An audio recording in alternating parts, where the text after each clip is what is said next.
بسم اللہ الرحمن الرحیم۔ الصلاۃ والسلام علی خاتم النبیین صلی اللہ علیہ وآلہ وسلم۔ ساری رات انتظار کرنے کے بعد صبح صادق کے وقت جیسے ہی کوٹھڑی کے قریب سے ایک کنکر کے گرنے کی آواز آئی تو یہ تینوں لوگ دوڑ کر گئے اور اس کو اٹھا لیا۔ جیسے ہی اس کے اوپر دیکھا تو ایک ہی لفظ لکھا ہوا تھا جیم۔ تو ان تینوں دوستوں نے، جن میں ایک حضرت بہلول رحمۃ اللہ علیہ اور دوسرے دو اس کے ساتھی تھے، انہوں نے دیکھا کہ جیم لکھا ہوا ہے تو اپنے اپنے حساب سے انہوں نے اس کا مطلب نکالا اور اس پر عمل کرنے کے لیے فوراً ہی وہیں سے ہی چل دیے تھے۔ اس سے پہلے حضرت بہلول رحمۃ اللہ علیہ ایک شاہانہ زندگی اور نفیس زندگی بسر کرتے تھے، مگر اہل بیت سے محبت ان کو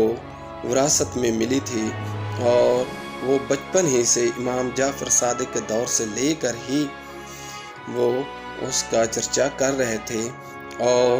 وقتاً فوقتاً آل رسول کی جو درس کی محافل ہیں ان میں شرکت کرتے رہتے تھے۔ آپ کا اٹھنا بیٹھنا بھی نفیس اور شاہانہ تھا اور کھانا پینا بھی نفیس اور شاہانہ ہی تھا، مگر جیسے ہی حرف جیم کو پڑھا تو فوراً جنونیت کا لبادہ اوڑھ لیا اور وہیں سے ہی گھر جانے کی بجائے سیدھے ایک کھنڈر کی طرف چلے آئے اور دیوانوں کی سی زندگی بسر کرنے لگے۔ یعنی جنونیت کا پہلا دن جو ہے وہ کچھ اس طرح سے ہے کہ جیسے ہی آپ نے جیم کو دیکھا تو وہیں پر ہی اپنا گریبان چاک کر ڈالا اور اپنے عصا کو اپنا گھوڑا بنا لیا اور وہاں سے اس کوٹھڑی کے پاس سے جیسے ہی باہر نکلے تو بچے اور بڑے آپ کے پیچھے پڑ گئے اور وہ دیوانہ کی صدائیں لگانے لگے اور سمجھنے لگے کہ شاید آپ پاگل ہو گئے ہوں گے، مگر حضرت بہلول وہاں سے سیدھے ایک کھنڈر میں گئے اور وہاں پر اپنا عصا جس کو آپ نے گھوڑا بنایا ہوا تھا اس کو ہنکار کر ایک طرف کھڑا کر دیا اور خود اینٹ کا سرہانہ لے کر وہیں پر فرش خاکی پر آسمان کے نیچے سو گئے۔ جب شام کا وقت ہوتا ہے تو اس وقت تک آپ کی تلاش میں کوئی خاص پیش رفت نہیں تھی، یعنی کہ آپ کے گھر والوں نے یہی سمجھا کہ شاید کہیں کسی اپنے دوست کے ہاں ہوں گے اور واپس آ جائیں گے، مگر رات کا وقت آپ نے بھوک اور پیاس سے گزار دیا جس طرح کہ پہلے سارا دن بھوک اور پیاس سے گزارا تھا۔ اگلا دن بھی ویسے ہی بھوک اور پیاس سے آپ نے گزارا اور تیسرے دن تک جب تک کہ آپ کے گھر والوں پر تک خبر پہنچی اور وہ آپ کو تلاش کرتے ہوئے وہاں تک پہنچے تو اس وقت آپ کو بغیر کھائے اور پیے اہل بیت کے غم امام موسیٰ بن جعفر کے قید میں ظلم و ستم اور ان کے قید میں ہونے کی وجہ سے آپ نے 3 دن پہلے اپنی جنونیت کے بغیر کھائے اور پیے گزار دیے۔ جب تک کہ آپ کے گھر والے آئے تو اس کے بعد آپ کا کھانا حسب معمول آپ کے گھر سے وہاں پر پہنچ آتا تھا اور آپ وہی کھا لیتے تھے،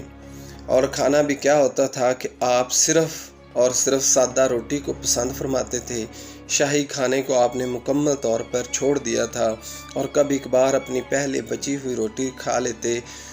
اور اس کو کھاتے کس طرح تھے کہ پانی میں بھگو کر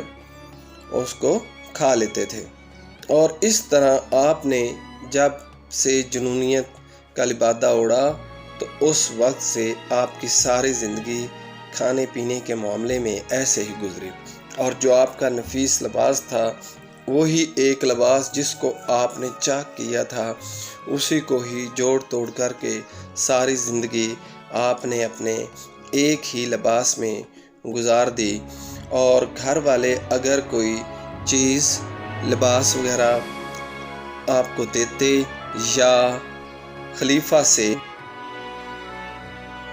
کوئی تحفے تحائف ملتے، نذرانہ وغیرہ ملتا، تو وہ آپ فوراً غریبوں میں تقسیم کر دیتے اور ضرورت مندوں، یتیموں، بے سہاروں میں وہ سب تقسیم کر دیتے، اور اس طرح اللہ کی راہ میں خرچ کر کے خوشی محسوس کرتے، اور خود جتنا ہو سکتا اتنی ہی کفایت شعاری سے کام لیتے، اور پیسے وغیرہ سے، مال و دولت سے آپ کو مکمل طور پر نفرت ہو گئی،